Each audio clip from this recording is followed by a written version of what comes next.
This is S&M Radio. My name is Shanon. Joining me is my buddy Mark. Oh! Should have warned me. No. So this episode, we are talking about another Canadian horror movie. Neither one of us even realized that this was a Canadian horror movie until about 30 seconds ago. No, we did not. And can I just say something pretty funny real quick here? Yeah, go ahead. I'm on the IMDb for this particular movie that we're about to review, and this just like really cracks me up. It like right underneath the storyline, it has the plot keywords. You know, like I guess like so if you're looking for like the keywords for the movie, this is what you would punch in. So here's the first 5 that they have there. Are you ready for this? Let's do it. Werewolf, alcoholic cop, body double, bestiality, and vomit. That pretty much explains it. That sums it up perfectly. We are talking about Wolfcop this episode. So the 2014 Canadian horror comedy, which if you couldn't guess by the name, is about a cop who's a werewolf. And Michael J. Fox is not the star of this film, which surprised me. What? I thought he would for sure, come back and do the whole werewolf thing. You know, he was the basketball player, and now, he's older now, so he's a cop, but oh well. If you are looking for something kind of fun to do, to kill about an hour and a half on a... Or less. Yeah, I think it's like an hour and 20 minutes. And you don't mind a little bit of gore, and you don't mind a little bit of gratuitous nudity, you should definitely check this movie out, because it is by far one of the most enjoyable movies I've seen in a long time. It really was a fun movie. It's Netflix is kind of hit and miss these days, and this one keeps popping up on there. So if you have Netflix, and I'm sure you've seen this, and come on, once you see that cover of like the werewolf wearing the cop suit, how could you not want to give that one a try? With a title like Wolfcop, and then when you first start it, it has this cheesy drama on late night TV, like on the CW or something. The opening credits were that kind of that way. Sure, okay. And so the first time I watched this movie, I've seen it like 3 times already. And the first time I watched it, I was like, "Oh, this is going to be either horrible or this is going to be great." And then you get like 5 minutes into the movie, and it turns out it is awesome.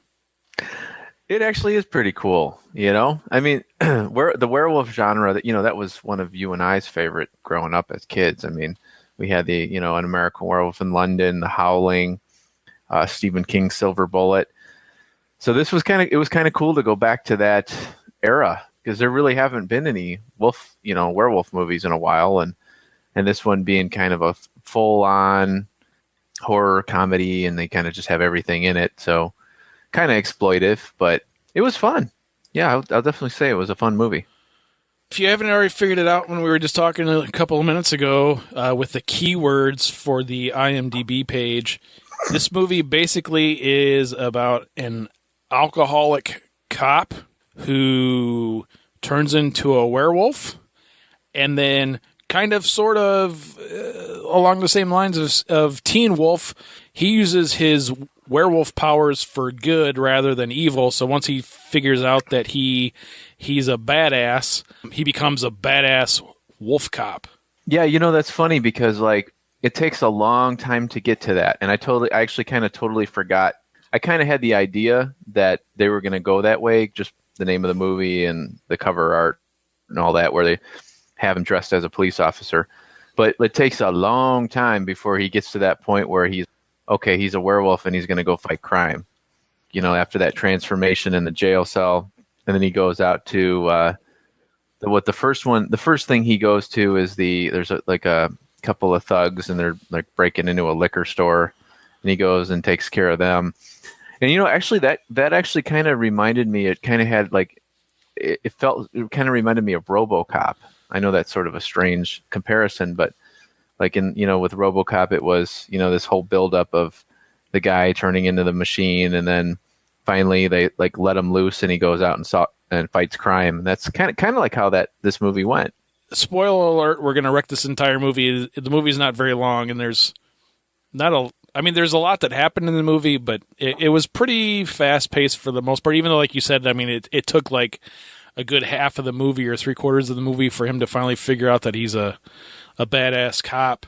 The one thing with this movie that differs from most typical werewolf movies is the way that he was actually turned into a werewolf. It wasn't that he was bitten by an existing werewolf like we're used to. He was part of this weird, satanic's not the right word, but this weird like satanic type ritual. Like occultic. Yeah. Where he was tied down and there was a brutal murder and he was like soaked in the blood or whatever it was. So it wasn't like the typical like, oh, I woke up in the morning and I can't remember what happened last night, but I got this weird bite on my shoulder and the smell of raw meat is really good and, you know, that kind of stuff. It wasn't like that at all. Yeah, you find out basically like the town, there's like these three main characters in the film, and they kind of run the town underground, so to speak. And like they're the ones who turn him into the Wolfcop or the werewolf. And now I might have missed something, but what was their end game for doing such? Because that I think is the one thing I might have, while watching it only once, I kind of missed that. Remember they're having this drink and shoot competition or whatever it is, where everybody gets drunk and goes out hunting or whatever. Right. Well, then at the end of the movie, they it's kind of explained that every 32 years, I think is what they said, this group of, like you said, these three like main bad characters, essentially what they are is shapeshifters, and they create a werewolf every 32 years, and once he becomes the werewolf, then they drain his blood, turn it like into like meth or something, and then they use the werewolf blood to keep themselves strong so they can keep going for another 32 years. Gotcha. Okay. So if you remember, one of the things that always happens in movies where there's this unexplained event happening, which happened in Wolfcop, was the guy went to the library and got a book. That's right. And it explained the whole thing to him. Yeah. And so every 32 years, they essentially what they did was they would turn the town drunk into, or not the town drunk, sorry, the town idiot into the werewolf. So that way they wouldn't have to worry about fighting him or anything. And this time they picked the drunk cop who the whiskey that he was drinking made him stronger, I guess.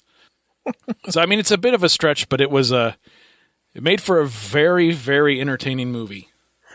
Yeah, I will definitely say it was entertaining. You know, like I think of like when I think of my favorite werewolf movies, I'm probably going to have to go ahead and say like, well, An American Werewolf in London is probably my favorite. I think that's just a perfect movie, really well done werewolf movie. And then The Howling, that was a really good one too. You know, it was an enjoyable film. It was entertaining, and you know, I think I probably would recommend this if you're looking for a nice little werewolf movie, something fun for, you know, a Friday night kind of thing. Certainly right around the Friday, Saturday night horror movie for sure. Oh yeah, or early Sunday even for that. Early Sunday. Yeah, exactly. Let's go ahead and talk about the best part of this movie, at least in my opinion, which is the transformation scenes. Oh yeah. So the first one was a little brutal. Yeah. I'd say. I don't remember if it was the next day or if it was a couple days afterwards, but he's at the bar drinking, and him and the bartender are going to like hook up.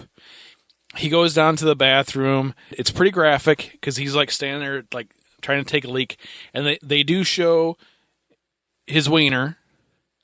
And Yeah, then but it's a very strange looking one though. totally fake wiener. Because see, you like told me about that scene, so I was waiting for that like for a while, and then when I saw it, it was like it seemed. I think like well, I don't know how I pictured it, but it certainly looked like a prosthesis, shall I say? Very much so. And he's standing there pissing, and he starts pissing blood, and then his wiener splits open, and then it's a werewolf wiener. Yes, it was nice and furry one too. Very much so. And then they didn't really show much more of the transformation at that point. And then he went upstairs, and there were some bad guys like coming into the bar, and he beat the shit out of the bad. He didn't beat the shit out of him; he killed him. A little bit later in the movie, he locks himself in a jail cell, proceeds to transform again into a werewolf, and this time they show the whole thing. The best part about it was, instead of being the traditional where like all the hair starts poking out of the skin and the face becomes elongated and all this stuff that we're used to seeing from some of the great transformation scenes like in American Werewolf in London and some of the other movies, even Underworld has a pretty good transformation scene, even though it's a little CGI'd. This one, it starts with his like he like hunches over and like the skin on his back just completely splits open, and then underneath it you can see the werewolf fur, and then he just like proceeds to rip the skin of his face off, and it even ends up happening where he had a hold of one of the jail cell bars. At a later scene, they cut back, and the flesh from his hand and his arm are still wrapped around the jail cell bar when he ripped away and completely shed his skin. Yeah, this is and that. Yeah, the special effects in this are great because they go back to the retro style. You know, there's very very little CGI. I don't think there's any CGI when it comes to the transformations. I mean, the only CGI that I saw was towards the end when the shapeshifters or whatever die and their faces kind of change. But like these transformations, you know, we're talking old school fake rubber and fake blood and that kind of stuff. And I thought they did a really good job with that. And that was really cool because to me that's far more interesting to watch. Like that one movie that came out not too long ago, with Anthony Hopkins and Benicio del Toro, the Wolfman, yeah. The Wolfman transformation was all computer generated, and as opposed to like what we were familiar with, growing up with the '80s transformations, like in American Werewolf in London and The Howling, where it was all the classic old school effects.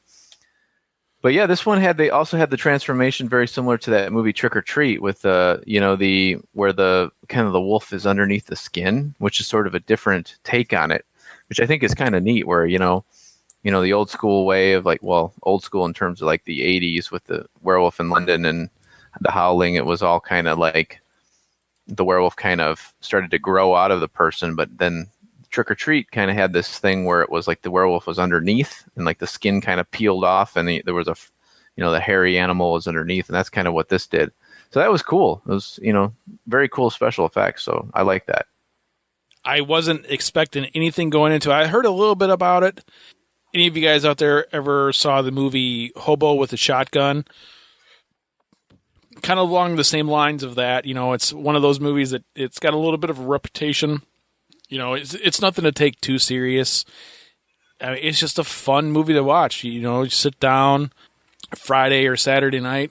Maybe your plans got canceled or you're just home alone by yourself and don't have nothing going on. You grab a beer, grab 6 beers, whatever.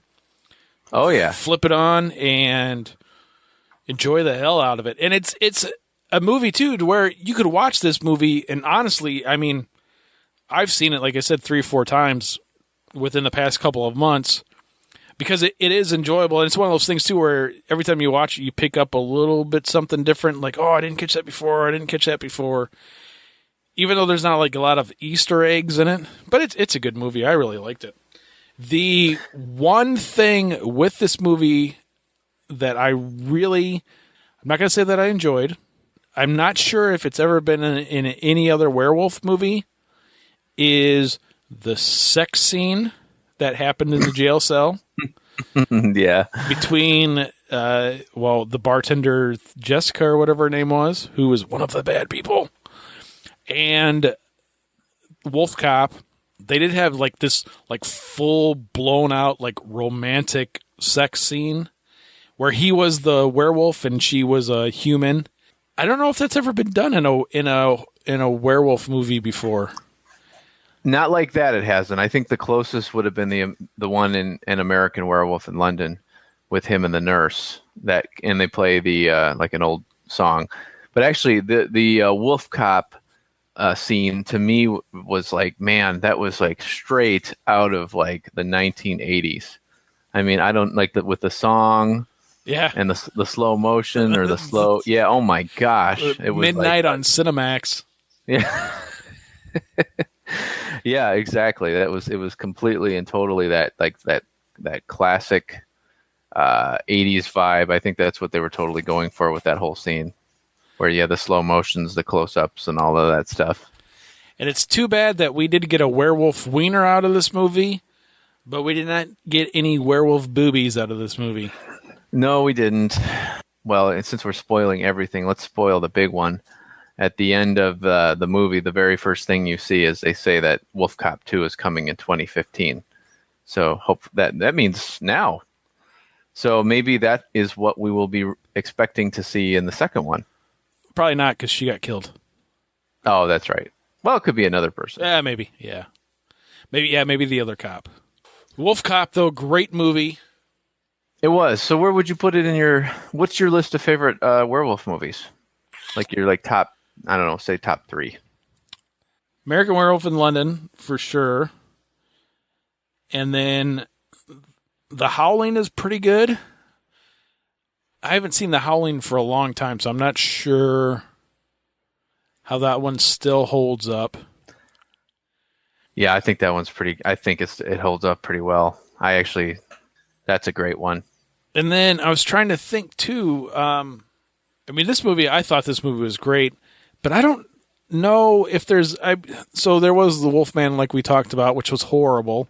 Yeah. And then there's the whole Underworld series, which, that's not technically it's kind of vampire werewolf story line.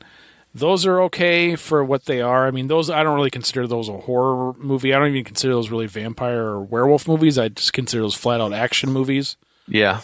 But other than that, recent werewolf movies, I don't know if there's really been anything at all. I don't think there's been any recent horror movies that are like straight up werewolf movies since probably the 80s. No, I don't think so. Yeah, I brought up Trick or Treat. That's like 3 stories, and one of them is a werewolf story. So there was that. Probably another one of my favorites from back in the day was Silver Bullet. Do you remember that one? Yeah, that's a good movie. That was a fun one. I really enjoyed that one. So my top 3 by far would be Werewolf, an American Werewolf in London, The Howling, the original only. All the sequels were terrible. And they have the whole, in The Howling, the original, they have the whole go to the bookstore to find out about werewolf scene. So I thought you'd appreciate that for sure. See, you got to have it. Yep.